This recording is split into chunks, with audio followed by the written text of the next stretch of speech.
I won't bore you with the background of how I met and courted my wife, Marcy. Let's just say we met in high school, fell madly in love, and married as soon as I got a job.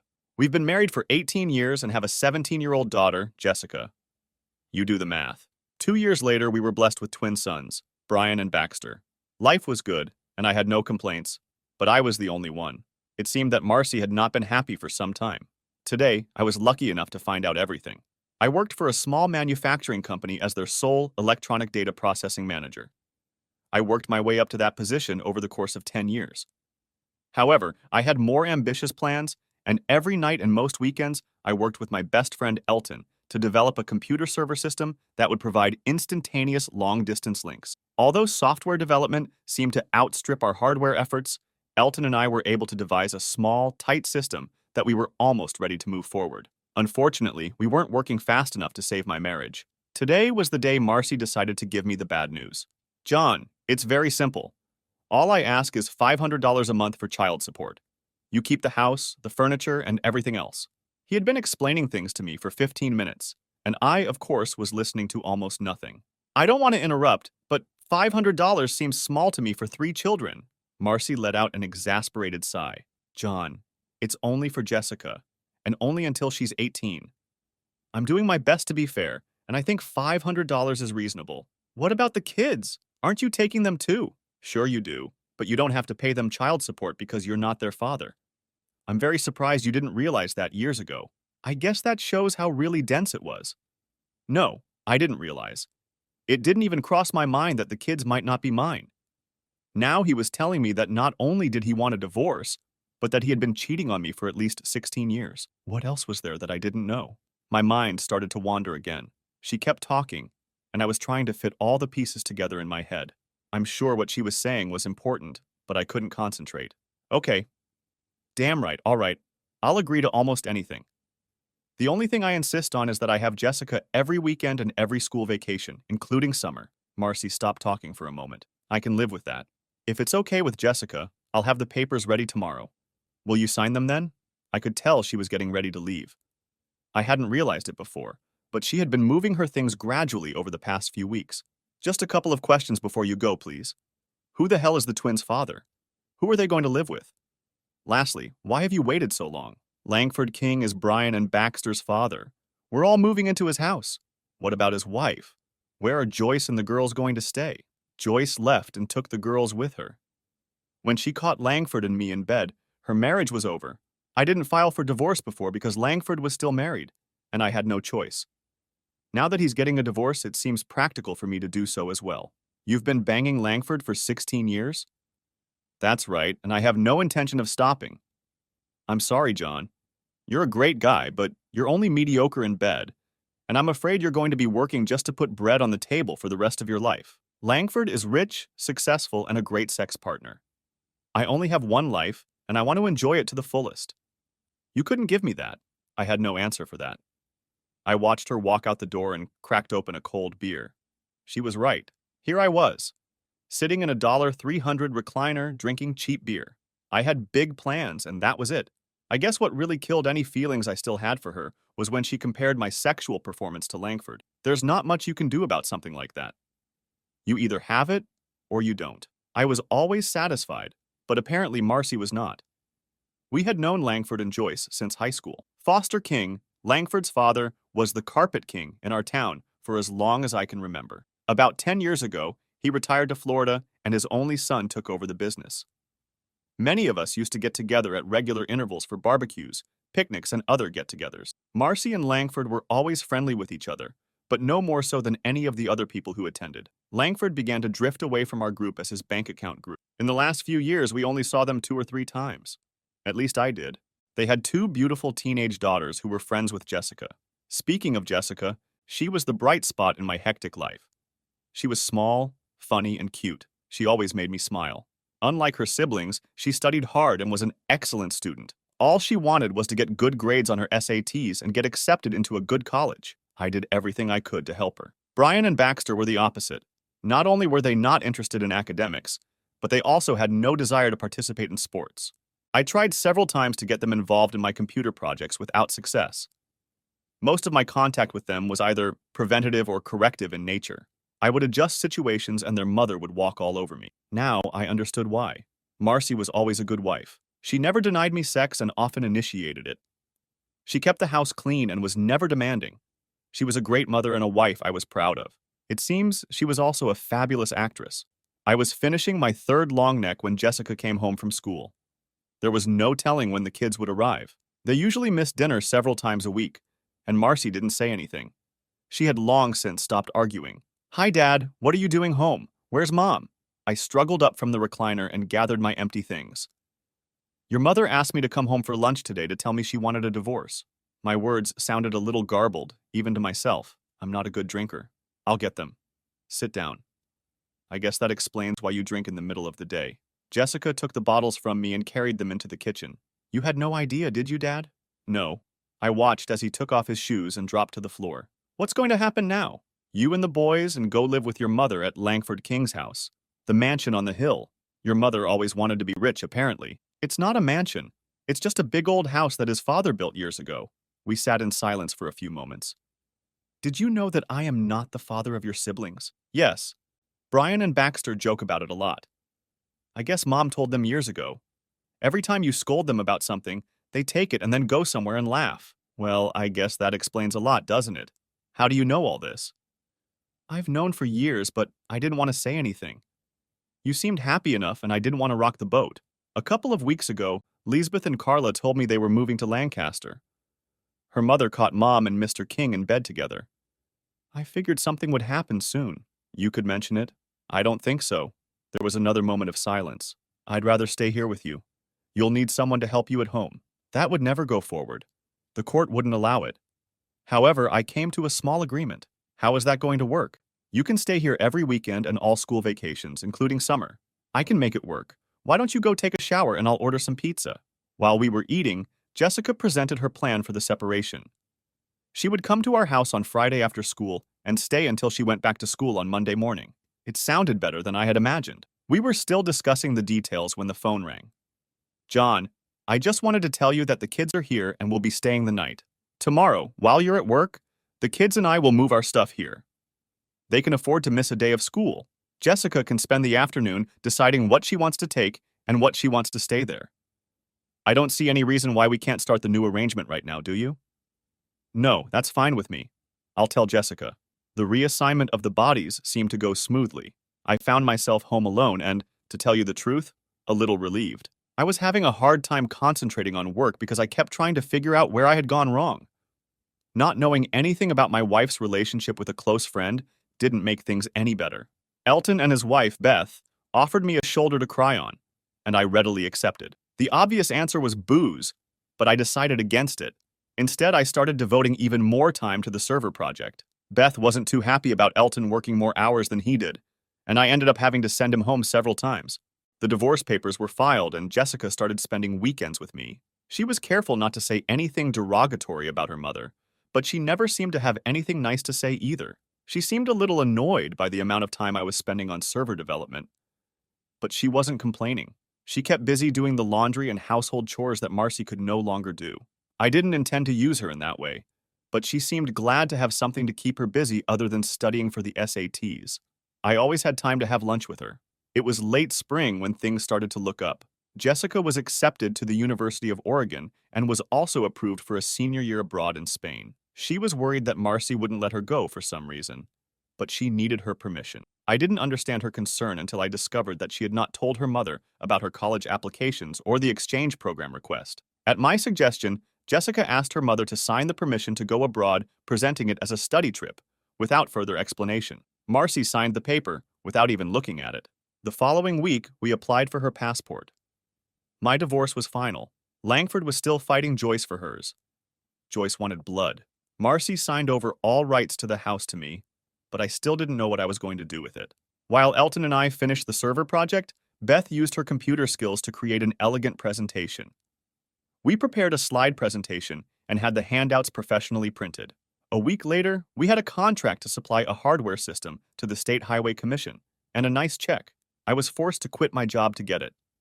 Since I no longer had a family, a steady job wasn't that important. Elton, on the other hand, couldn't afford to quit his job, but worked many nights and every weekend to get everything up and running. Beth seemed a little more understanding. It didn't cost us anything to hire several college students to help us with the installation. The wireless technology seemed to simplify everything, and the entire installation was done with off-the-shelf components. Within 6 weeks, we had a fully operational system. It had a few glitches, but the customer was delighted. 2 days later, the State Department of Corrections called to set up an appointment. Elton quit his job, and Beth announced she was pregnant. The second hire went much smoother. A couple of students had graduated and were happy to be hired full-time. Elton struggled without me for a week while I accompanied my daughter to Barcelona. I needed the vacation, and Jessica was feeling better with me.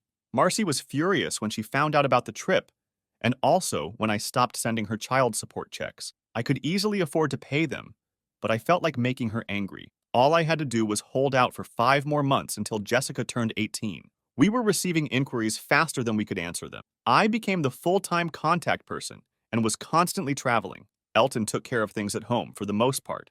We had to rent a small office, which Beth quickly took over. She was happy for me to do most of the traveling. Beth was forced to hire office staff to be trained when she had the baby, and we also hired a lawyer.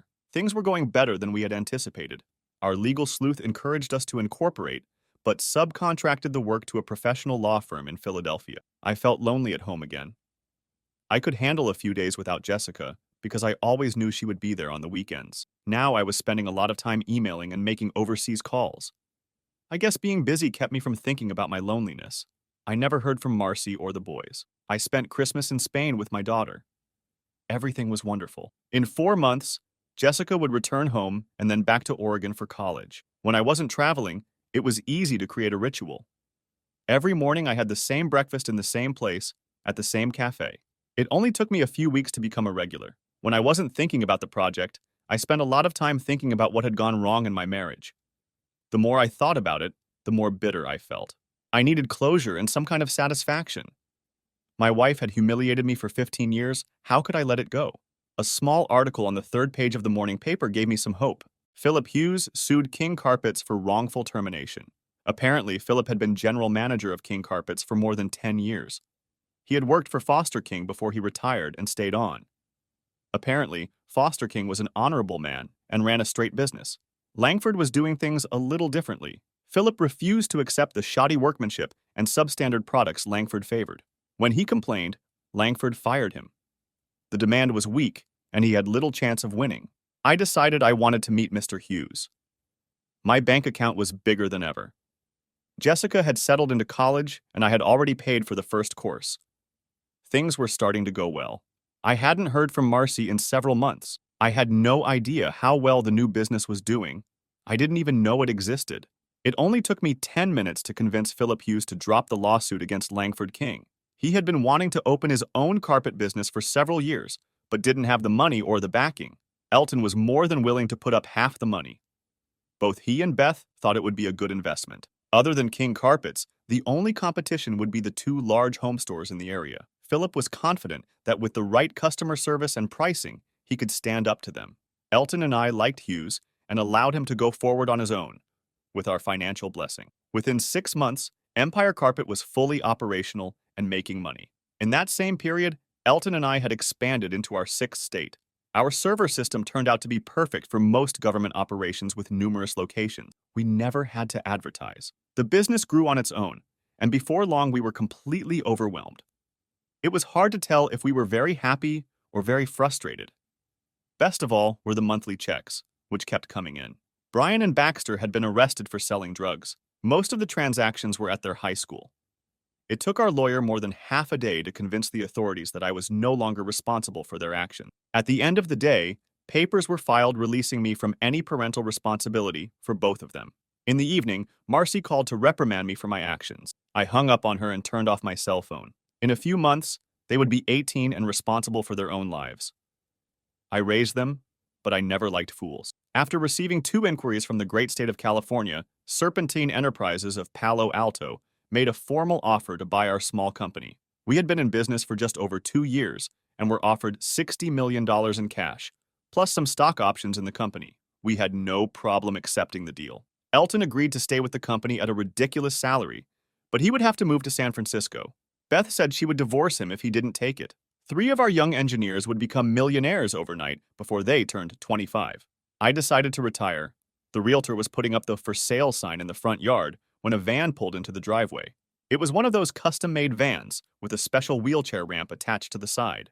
I watched from the porch as a pretty Latina woman stepped out of the driver's door and activated the ramp mechanism.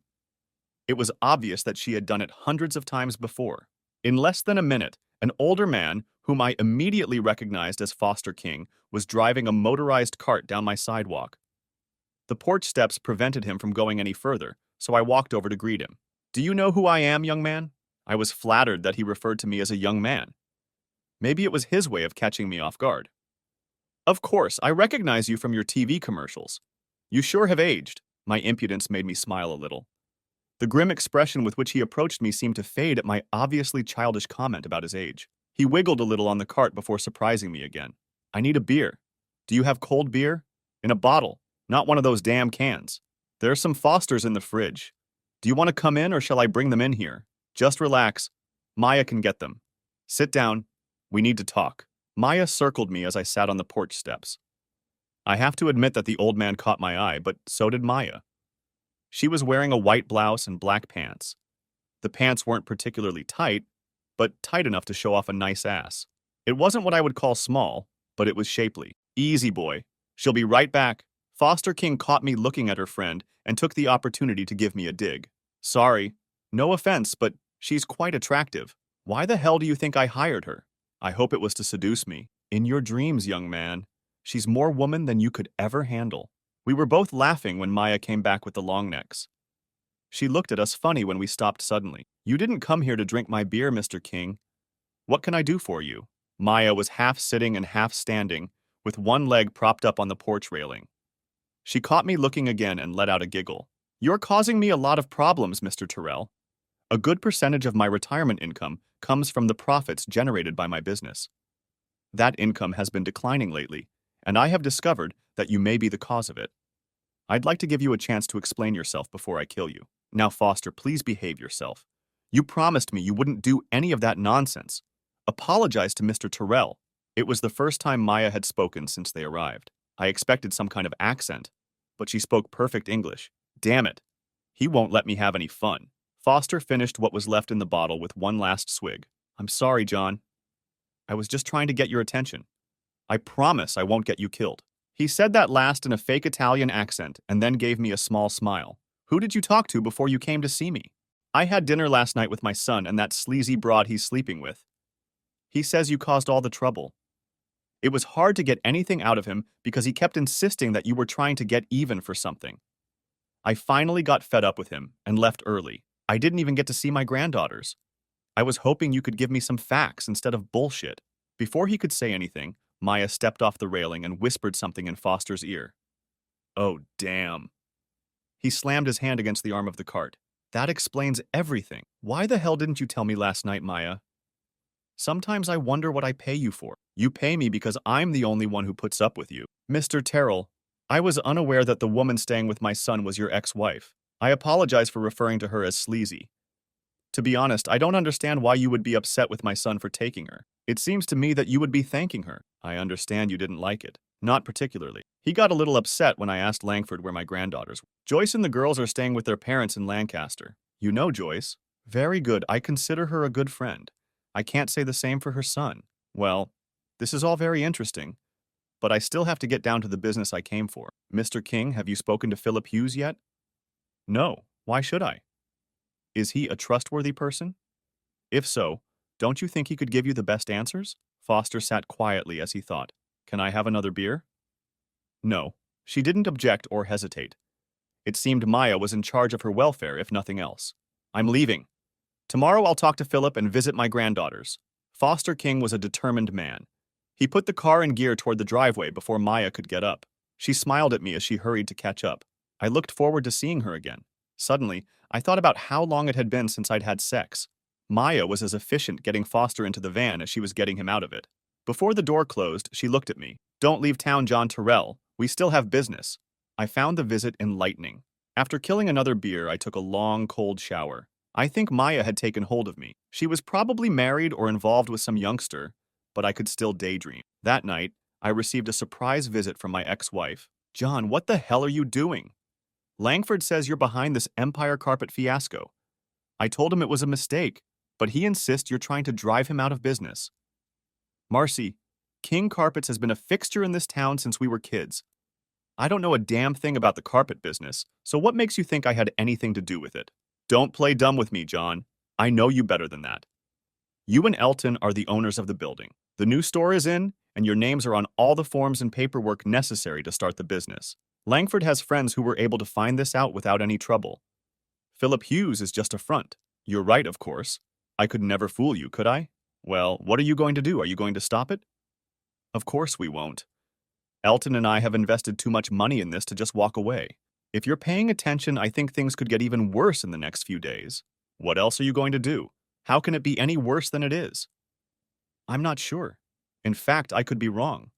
Forget I said anything. Of course, the seed had been planted. There was no way I could forget it now. It was obvious that my wife was upset with me. She headed for the door and turned before she left. The way you treated Brian and Baxter after their arrest was terrible. You raised those boys, and you should have shown a lot more compassion for them than you did. I expected more from you. I'm just curious, Marcy. When did you tell the boys that I wasn't their father? Is it important? I think so.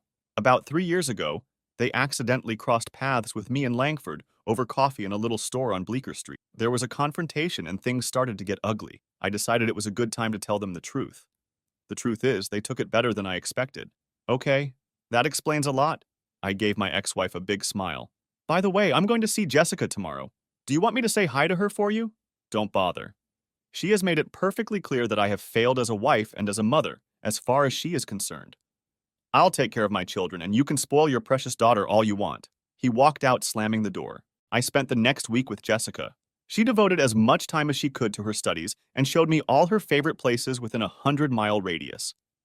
I wasn't surprised when she told me she wanted to stay in the area after she graduated. I missed her, but I was proud that she was doing well.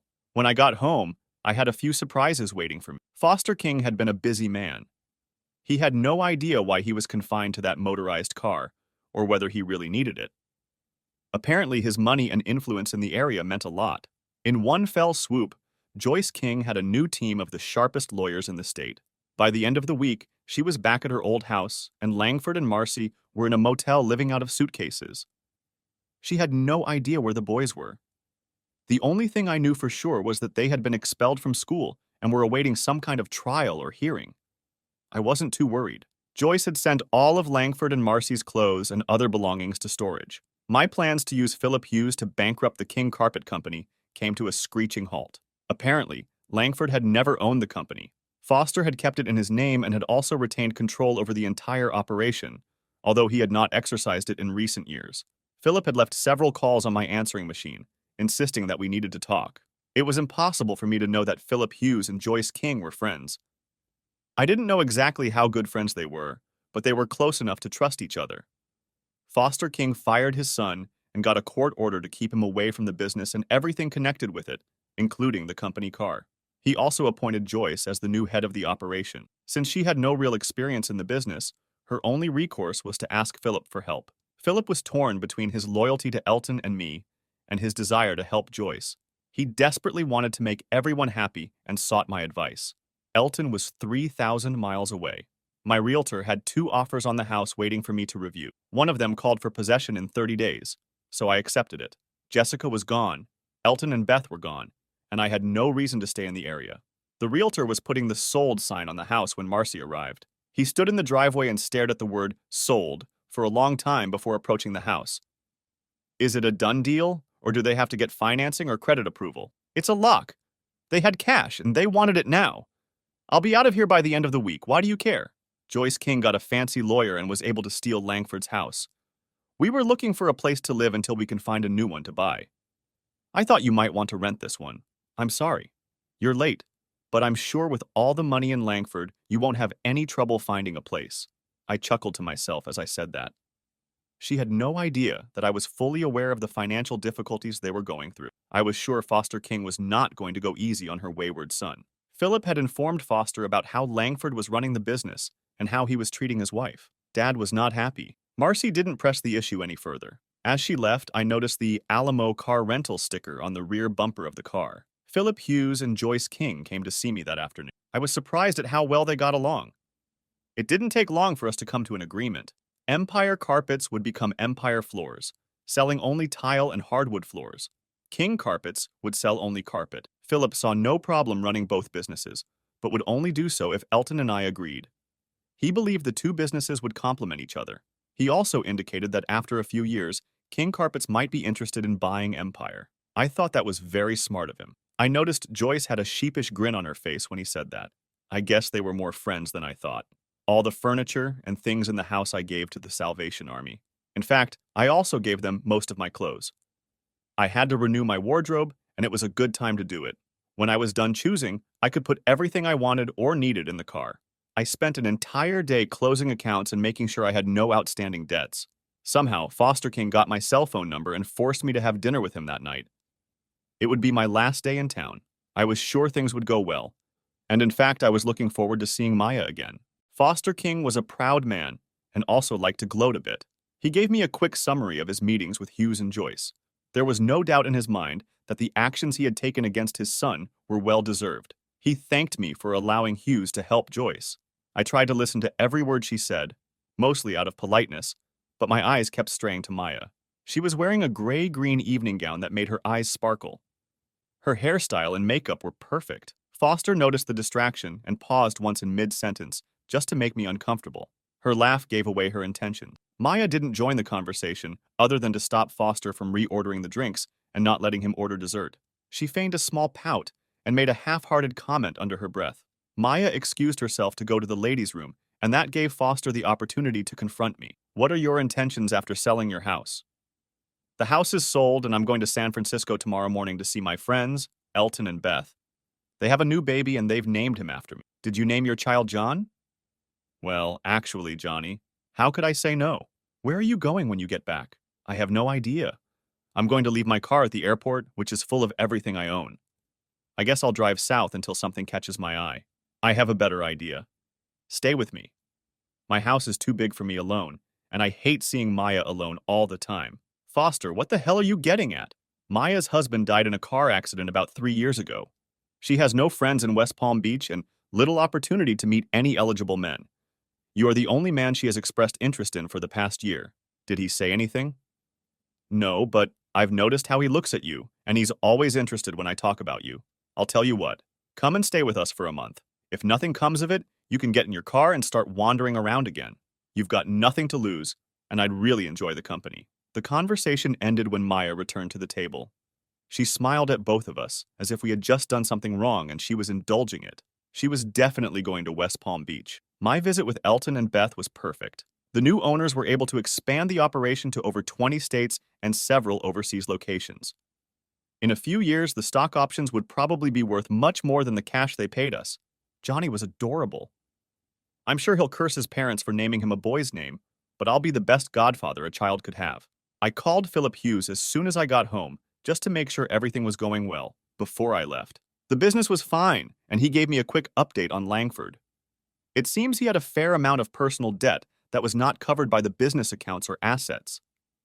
The cost of the divorce plus the expense of hiring a lawyer for Brian and Baxter had left him pretty broke. He had no credit, no cash, and no prospects. I felt good for Marcy. 2 days later, I was in West Palm Beach. Foster King must have been richer than I thought, because the oceanfront house was magnificent. Whenever he could, he would get Maya and me together. I insisted that she show me all the restaurants in South Florida. After a while, we would pretend to go out, but in reality, we would stay in the beach house watching TV. Eating out every night sounds better than it really is. I think he knew what we were doing, but he considered it as good as what we got to do. We enjoyed our time with Foster, but we were starting to enjoy our time together even more. It seemed to make him happy. Maya and I started sleeping together after the 3rd week. Foster knew this, of course, and started bugging us relentlessly. He didn't stop until I moved into his room. That seemed to make him happy. Life was good. My financial situation was incredible.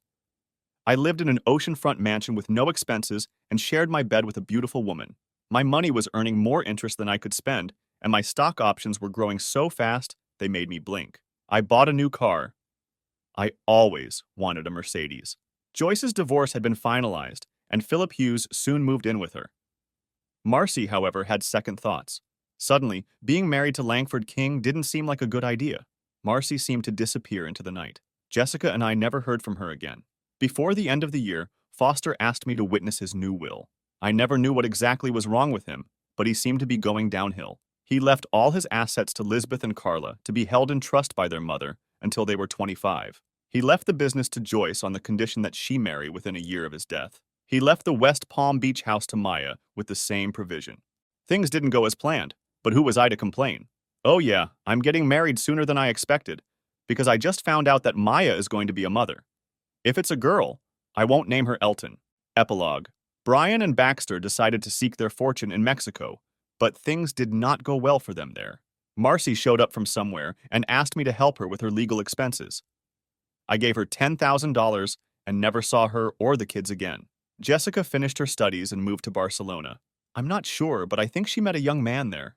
Foster hung on for 2 more years. There was no autopsy, and I still don't know what was wrong with him. He lived long enough to be godfather to my new daughter, Foster Anne Maria Terrell. I will name the next one Elton.